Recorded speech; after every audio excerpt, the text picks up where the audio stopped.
Assalamualaikum warahmatullahi wabarakatuh. Perkenalkan, saya Elsintina dengan NIM 210600011 dari Program Studi Ekonomi Pembangunan Universitas Negeri Padang. Baiklah, pada kali ini saya akan menjelaskan baris per baris mengenai listing program halaman 2 pada bahan ajar array dimensi 2. Array 2 dimensi biasanya digunakan untuk menyimpan data dalam bentuk matriks. Array 2 dimensi mempunyai dua subskrip, yaitu baris dan kolom. Subskrip merupakan bilangan yang ada di dalam kurung siku atau bracket. Untuk mendeklarasikan array, kita harus menggunakan tanda kurung siku atau bracket seperti ini. Pada baris pertama sampai baris keempat, ini merupakan komentar program. Komentar digunakan untuk memperjelas maksud teks yang dituliskan. Bagian komentar pada bahasa C atau bahasa C++ merupakan kalimat yang diapit oleh pasangan tanda slash dan bintang. Selanjutnya, pada baris ke-6 dan baris ke-7, ini merupakan file header.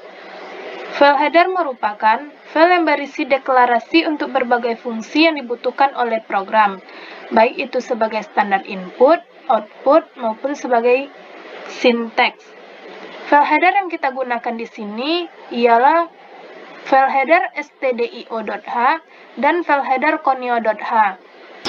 Pada baris ke-6, kita menggunakan file header stdio.h yang merupakan singkatan dari standar input output header yang digunakan sebagai standar input output operasi yang digunakan dalam bahasa C.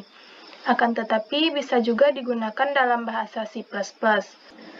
Fungsi yang ada di dalam file header stdio.h ini seperti printf, puts, putchar, scanf, dan gets.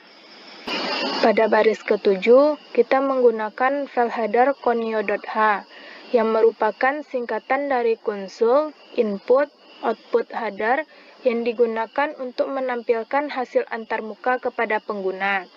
Fungsi yang ada di dalam file header conio.h yaitu gets, getchar, getC, dan clr/scr. Selanjutnya, pada baris ke-9 yaitu fungsi main. Fungsi main berfungsi untuk menjalankan program. Main adalah kode atau fungsi awal yang akan dieksekusi ketika program dijalankan. Hal ini berarti bahwa untuk memanggil atau menjalankan fungsi lain tersebut harus dipanggil melalui fungsi main. Pada baris ke-10 terdapat simbol buka kurung kurawal. Pasangan dari simbol buka kurung kurawal ini terletak pada baris paling akhir, yaitu baris ke-24. Simbol kurung kurawal ini menandakan sebuah scoop dalam kode, di mana isi scoopnya adalah isi dari fungsi main. Maka, ketika fungsi main dipanggil, isi yang ada pada scooplah yang akan dieksekusi. Selanjutnya, kita akan memasukkan angka berupa bilangan bulat. Oleh karena itu, pada baris ke-11 ini kita menggunakan fungsi int atau integer. Int atau integer merupakan tipe data, A merupakan nama array, 3 pada indeks pertama merupakan jumlah elemen baris, dan 3 pada indeks kedua merupakan jumlah elemen kolom, di mana outputnya nanti adalah matriks 3x3 yang terdiri dari 9 elemen. Dan variabel i sama dengan baris, variabel j sama dengan kolom. Pada baris ke-12, fungsi clr/scr yang berarti clear screen, yang berfungsi untuk membersihkan perintah sebelumnya pada layar. Selanjutnya, pada baris ke-13 sampai dengan baris ke-15, kita akan memasukkan angka-angka matriksnya, di mana pada baris ke-13 ini, matriks A baris 0, kolom 0 angkanya sama dengan 3, baris 0, kolom 1 angkanya sama dengan 7, baris 0, kolom 2 angkanya sama dengan 5. Begitupun dengan baris ke-14, matriks A baris 1, kolom 0 angkanya sama dengan 4, baris 1, kolom 1 angkanya sama dengan 2, baris 1, kolom 2 angkanya sama dengan 1. Sedangkan pada baris ke-15, matriks A baris 2 kolom 0 angkanya sama dengan 8, baris 2 kolom 1 angkanya sama dengan 3, baris 2 kolom 2 angkanya sama dengan 1. Pada baris ke-17, ini fungsi perulangan atau looping. For I sama dengan 0, I kecil dari sama dengan 2, I plus plus, yang berarti menjalankan perulangan nilai dari variabel I sama dengan 0 sampai dengan I sama dengan 2, dan setiap naik nilai dari variabel I tersebut naik 1 karena ada perintah I plus plus, yang mana I ini sama dengan baris. Baris ke-18, buka kurung kurawal. Selanjutnya, pada baris ke-19, ini fungsi perulangan atau looping. For J sama dengan 0, J kecil dari sama dengan 2, J plus plus, yang mana J ini sama dengan kolom. Baris ke-20, fungsi printf.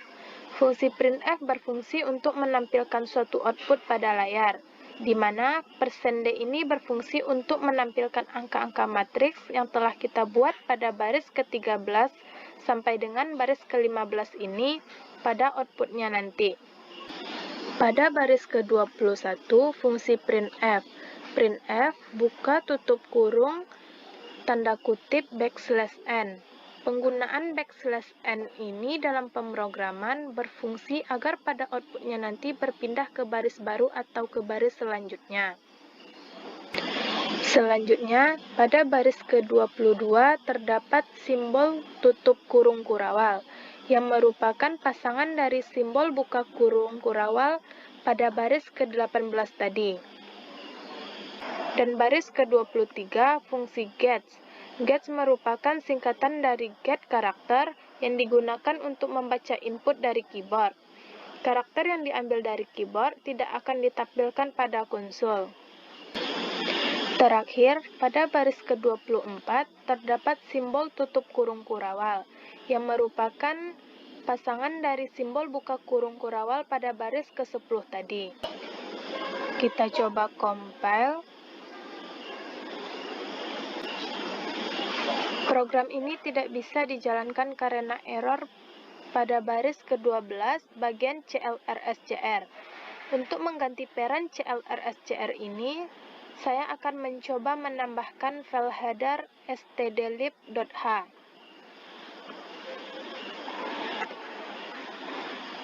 Hashtag include tanda kutip stdlib.h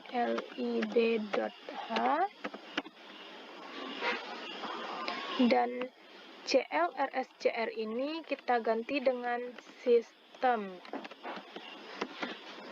tanda kurung tanda kutip CLS titik koma. Kita coba compile.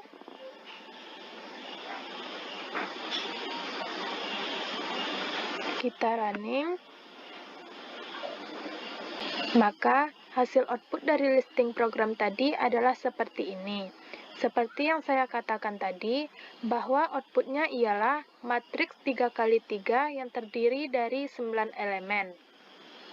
Baiklah, itulah penjelasan baris per baris mengenai listing program halaman 2 pada bahan ajar array dimensi 2 dari saya. Wassalamualaikum warahmatullahi wabarakatuh.